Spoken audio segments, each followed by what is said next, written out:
Hi అండి.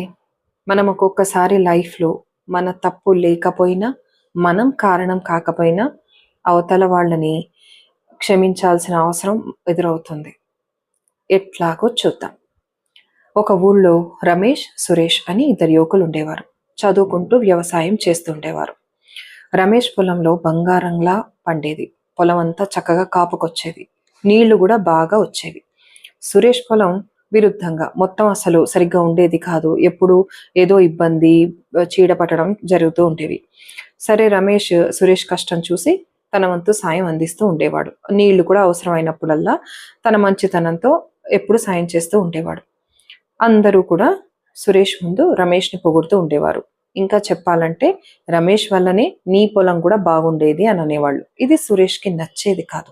ఎప్పుడు అందరూ అతన్నే పొగట్టం, అదేదో తనకి చేతకాని వాళ్ళలాగా ట్రీట్ చేయడం అనిపిస్తూ ఉండేది.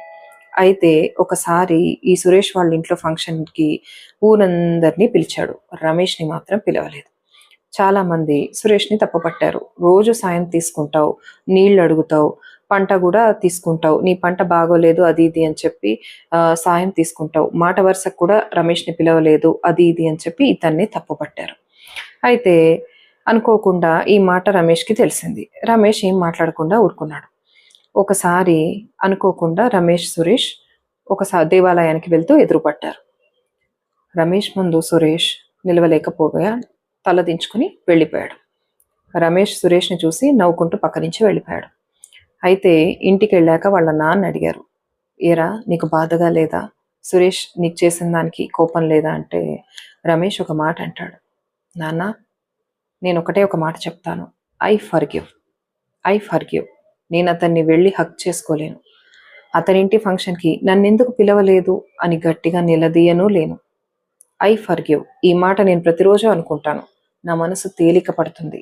నాకెటువంటి కోపము ఉండదు. నా ఆలోచనలు నా మనసుని దహించి వేయకుండా నేను ప్రశాంతంగా ఉండగలుగుతాను. అతని ఫంక్షన్ అతనిష్టం. పిలిస్తే బావుండేది. పిలవలేదు. దానికి నేనేం చేయలేను. అతని బాధ, అతని అక్కసు అంతా అతనిలా తీర్చుకున్నాడు. అయిపోయింది. I forgive. దానివల్ల నేను ప్రశాంతంగా ఉన్నాను. ప్రతిరోజు ఈ ఆలోచనలతో ఉండి, నా పనులు, నా జీవితం నేను పాడు చేసుకునే కన్నా ఐ ఫర్గివ్. ఈ మాట నేను పదే పదే పదే అనుకుంటూ, మిగతా వాళ్ళతో నా సాయం తీసుకొని, నాకు కృతజ్ఞతగా ఉండే వాళ్ళతో నేను ఉండడమే నాకు సంతోషం" అని చెప్పాడు. ఎప్పుడైనా ఎవరైనా మనని హర్ట్ చేసినా, మనం కారణం కాకపోయినా, మన మీద అక్కసుతో మనని సైడ్‌లైన్ చేసినా, ఈ మాట అనుకుంటూ ఉండండి. It works. 100% it works.